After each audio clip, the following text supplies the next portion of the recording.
Hello everyone, Crown Blue Jay here, back with another video of Cemetery Mary. Okay, so where we left off last time, is that we got the good ending for Croven, and I showed a bit of that, and then, we managed to unlock I did that all before that last video. If you haven't checked out, please go check it out before watching this video, as it contains the true end, like the beginning of the true ending of Cemetery Mary.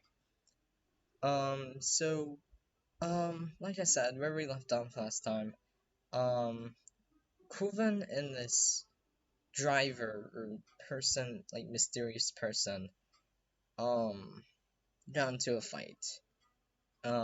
Because Coven woke Mary up after she took the bus home, and she,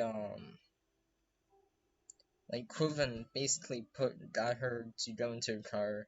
They start driving and start talking about something.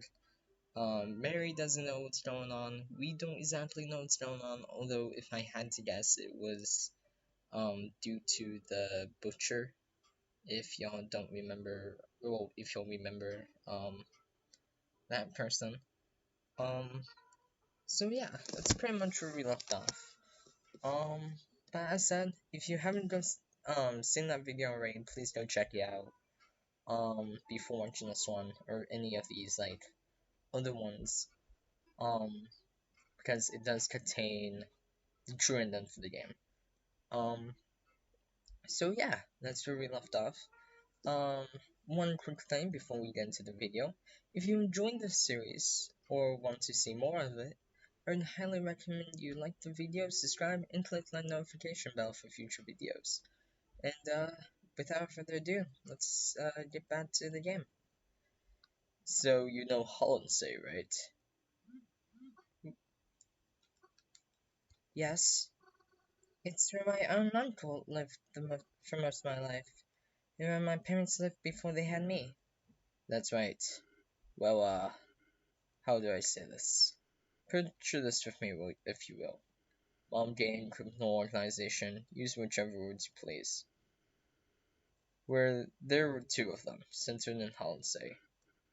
The first we'll refer to as the Congress, and the second we'll refer to as the Parliament. Hollinsay housed these two organizations, but it hardly had room for both. Two groups were always at war with one another, fighting over territory and money wherever they could, even if just to make it so that the other group could not have it. I tell you this because your uncle, he was the head of Congress. You're joking. You can't be serious. Uncle Cross was such a sweet man. He wouldn't hurt a fly.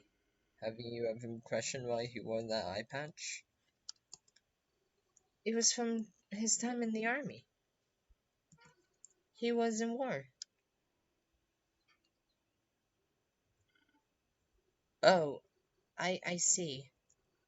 Please continue.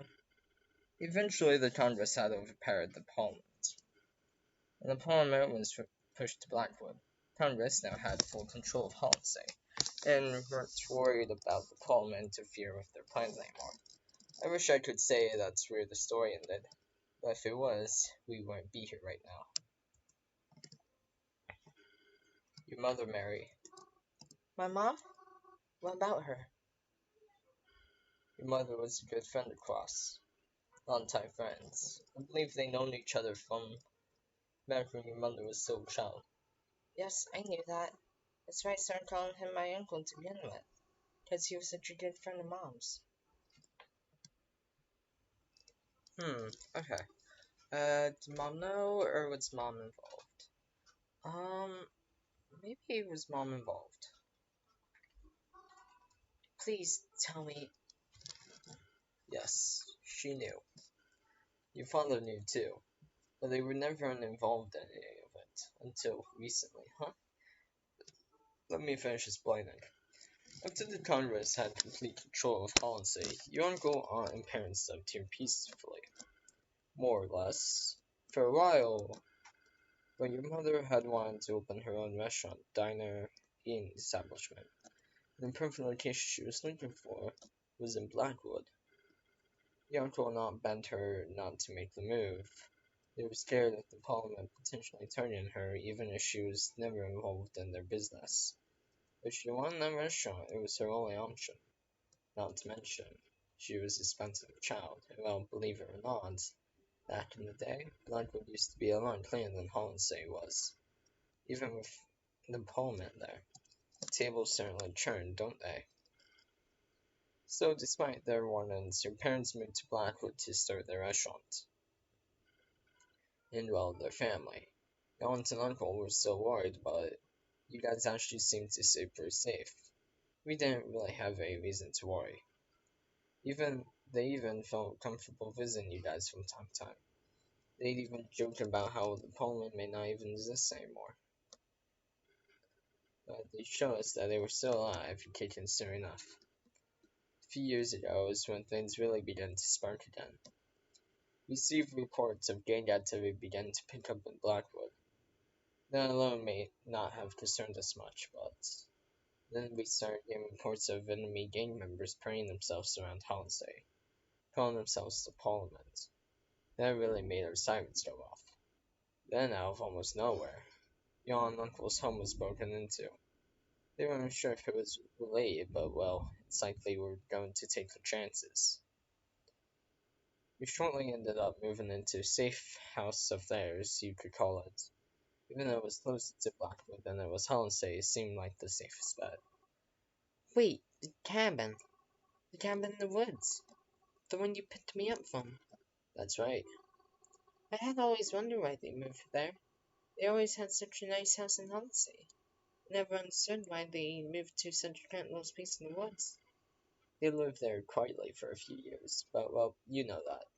Yeah, I was happy Coven was so much closer than before, but I didn't know this was why.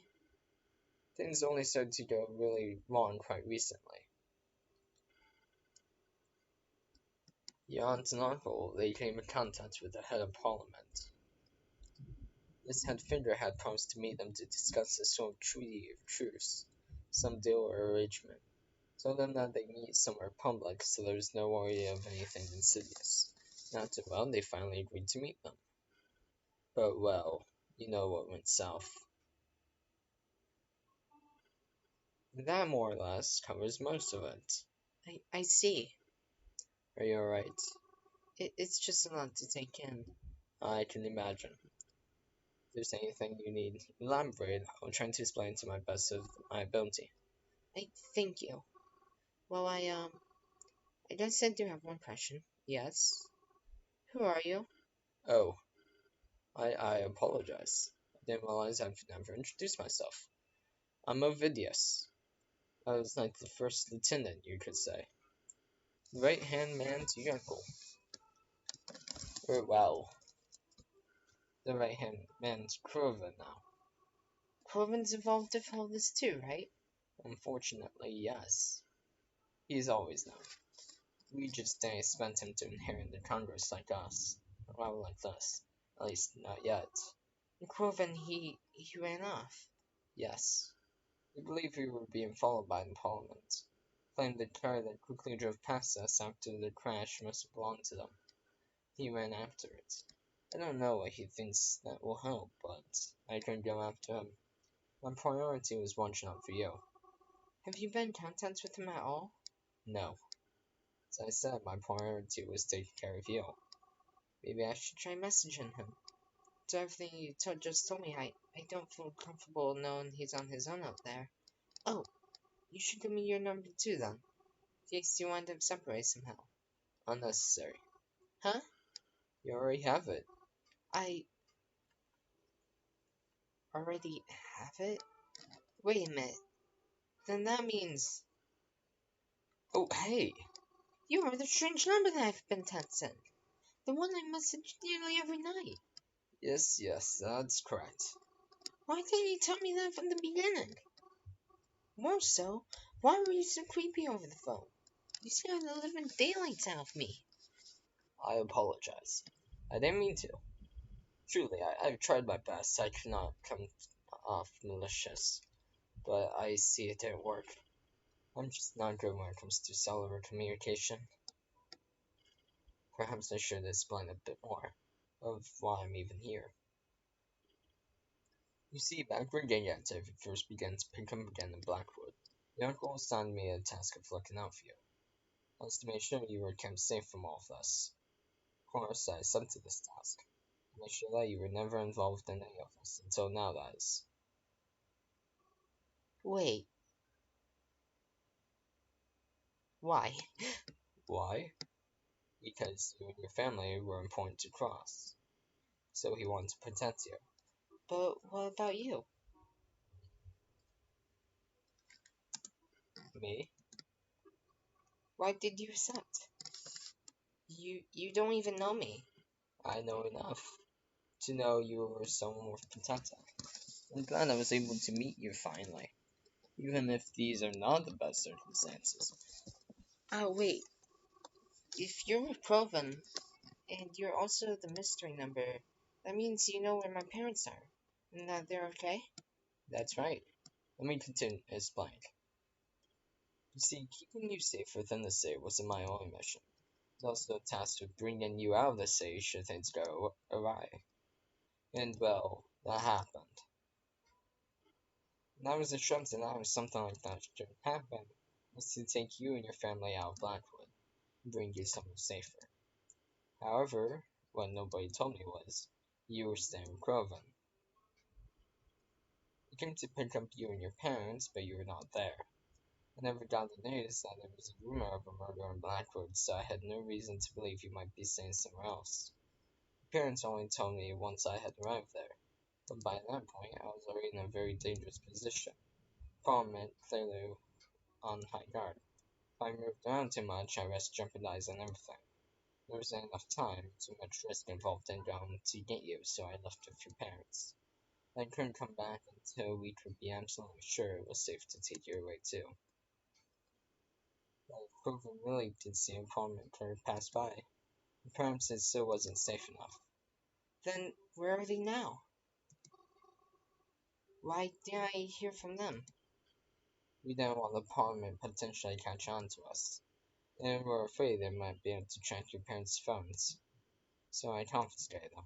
My phone has been modified to be untraceable, and that's why I was able to keep in contact with you.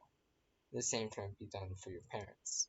I apologize for that, but believe me, whatever I say was very hard for them not to contact you. It was the only way to ensure you were kept the safest you could be kept. I see. Are you alright? I don't know. Again, it's a lot to take in. I understand. It must be tiring to even hear about. But I hope you find happiness in knowing that you'll see your parents again soon. Really? Yes, that's why I came to hunt you after all. That's why we're heading out this way. But perhaps we should be a lot closer to them, and the car not crash. Alright. Even if Groven does appear a bit frantic right now, I of course let you not be mad at him. He was even supposed to be with us, truthfully, but he wanted to come to see for himself that you got there safely. I'm sure he still wants to see that too, even if he's not beside us right now. Really? Really. Most of the walk after was silent and awkward. How was I supposed to talk in this situation? Processing it was a huge thing to take on already. I had tried messaging Proven, but we didn't hear anything back. I didn't really expect to, but it was worth a shot. I did wonder where he ended up though. I've been seeing chasing him in this forest trail since all the time we've been walking. All the time we've been walking. Are you alright? Huh? You're slowing down. Oh, sorry. I'm very tired. How long have we been walking for? I can't say for certain. I didn't check the time when we started walking. Would you like me to carry you again? No, no, that's okay. You really don't have to. I hope we can get there soon. It's still plenty dark out. Indeed it is. But I would not be surprised if the sun starts to rise soon. Really? I was hoping we'd be there by daybreak. Maybe if we still had the car. Wait, say something. Do you hear that? I did. We turned behind us. There was a car slowly driving in our direction. It is still a bit away from us, but we can check it out soon. I'm going to wave them down, see if they can give us a ride. Stay behind me. Take a step back. And I noticed Vidius reached into the side of his jacket. He was carrying a weapon on him. Suddenly, praying to myself he wouldn't have to use it. Car slowly rolled to a halt beside us, and the window rolled down. I felt a bit more relaxed whenever I saw the driver behind the wheel. He was an elderly fellow with plenty of wrinkles. He looked so old in fact, I didn't know if he should even be driving. On his head he wore a mesh cap. It had a picture of a trail on it. And from the little I could see of his outfit, it looked as if he was wearing some kind of old overalls. Even though I felt more at ease, Ovidius would not shift from his tense and serious state at all. He bowed over to the side vehicle and talked to the driver through the window. I couldn't really hear what they were saying, but after a few moments I heard the old man laugh. And Ovidius turned to me and told me it was alright to get in the car. So I climbed into the back seat and buckled myself in, and then we were off. Thank you again, sir. Ain't no problem. We're sending that way anyways. Frankly, I'm glad. I was surprised you guys are rocking. I ain't ever seen nobody on this old path. I'm saying it won't count as surprise I thought. Oh, well, we didn't really have a choice. Our car kind of crashed. Hee-haw! So, it was you bozos who had the car wreck back there. I was wondering where the passengers went. Yes, that's right. We sort of tried to avoid the deer. That's right, you got to keep your eyes and ears peeled on in these woods. Well, I suppose it's a bit late to tell you that. Anyways, what business do y'all have in Greenbark? Greenbark? Ovidius shot me a look. Oh, right. We're,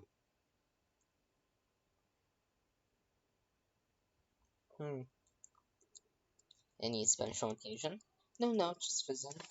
Well, it's always nice to see a family get together. Most people take that for granted nowadays, I tell you what. So, you two are family too? Well, not exactly. I'm just a close friend, doing a favor. Woohoo! I see. Hope they're paying you enough for a chauffeur. Hee-ha. I'm to crash in the car. Heh, I doubt I deserve much pay. But enough about us. What are you passing through Greenback for? Was hoping you'd ask. See me and my fishing buddies do this trip every other weekend. Even though I don't live too close, but this shortcut helps me to make it every time. I'm usually the last to arrive, but not by much. We went out to boat and the nice man continued to tell us about his fishing trips all the way to Greenbark. Sounded like he was really excited to be able to talk about it. I liked hearing about the fun times he shares with his friends. Sun began to rise as soon as we began pulling out of the forest. And once we were in Greenbark, Ovidius told the man to let us off on the corner of the sidewalk. I never did learn his name, but I made sure to thank him again for the lift. Lucky break for us. But let's not push it. Come on, let's go. Ovidius, Hmm? can we get breakfast first? Mary, we need to keep going. I'm sorry, I'm really not feeling well. Are you alright? Yeah, it's a lot, you know? I think it's all catching up to me. All the walking we've been doing. You really shouldn't stop moving.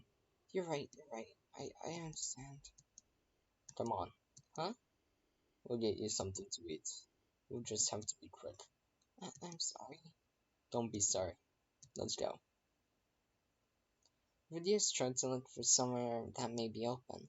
Closest we could find was one of those chain diners that prides itself on pancakes and other breakfast foods.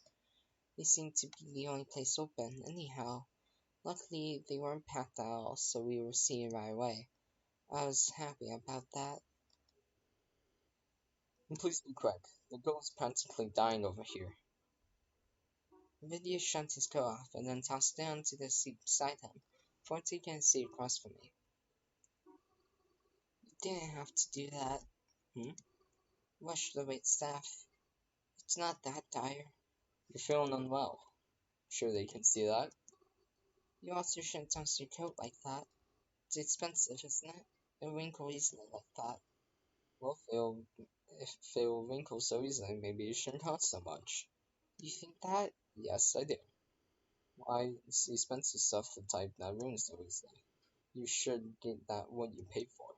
Will you agree with that? Yeah, I guess I would. You're right. Um, can I ask you about, can you tell me about that, Fire department. huh? Vinny's quickly scanned the dining room and everyone in it. Work for the fire department. You're curious about that, right? Oh, yeah. Can you tell me about the fire department? To an extent. What do you want to know? Hmm.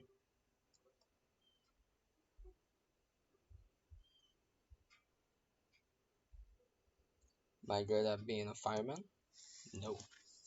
Am I good at being a fireman? Yes. I'm the best there is. You know, when I think back to whenever I received that text message from such a mysterious number of all the potential candidates he could have been, never I imagined it would have led me to something like this happening. Are you upset? No, no. I mean, I'm glad it was actually an ally. After all, I mean, how could I be upset with someone who's done so much for me? Someone who even risked their life for me and yet doesn't know me at all. I wouldn't say I don't know you. I mean, not anymore. We message one another almost every night, don't we? Even though it might not have been much, I feel like I've learned a lot about you. Besides, even though you don't know me in return, you always come back to me. You looked into me when you were in trouble. I know that you're a brave girl, even if you don't think so. Bright enough to ask for help when you need it. That's something that can't be said about a lot of people. Maybe if I had been more like you, I wouldn't be in this position I am now. But, oh, but no, don't take it the wrong way. I'm here anyways. And if I gotta be here anyways, then I'm glad someone like you. Thank you. If I may, can I ask you one more thing? Of course.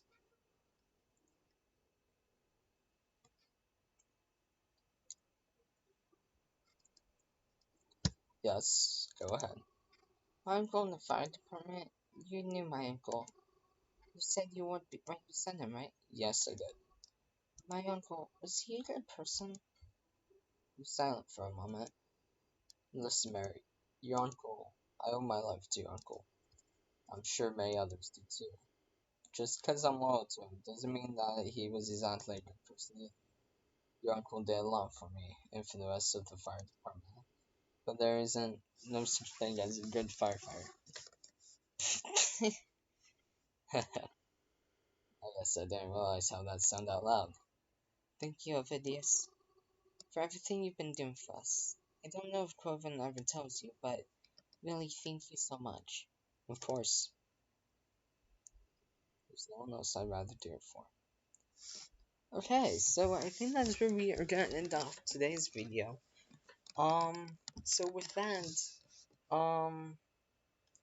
yeah, that's the end of the video. I'm really not sure what else to say. Um, but if you like the series and want to see more or anything else like that, I would highly recommend you like, subscribe, and click that notification bell for future videos. And I will see you all guys in the next video. Have a good day.